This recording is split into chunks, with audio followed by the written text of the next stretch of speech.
അപ്പോൾ മക്കളെ, ഞാനിപ്പോൾ ഉള്ളത് പുതിയങ്ങാടി യാവുന്തങ്ങളുപ്പാപ്പാൻ്റെ യാറത്തിൻ്റെ മുന്നിലാണ്.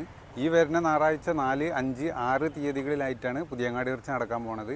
അതിൻ്റെ ഒരുക്കങ്ങളിലാണ് പുതിയങ്ങാടിയും പരിസരവും. അപ്പോൾ നമുക്കതൊന്ന് പുതിയങ്ങാടി കൂടി സഞ്ചരിച്ചിട്ട് അതൊന്ന് കാണാം.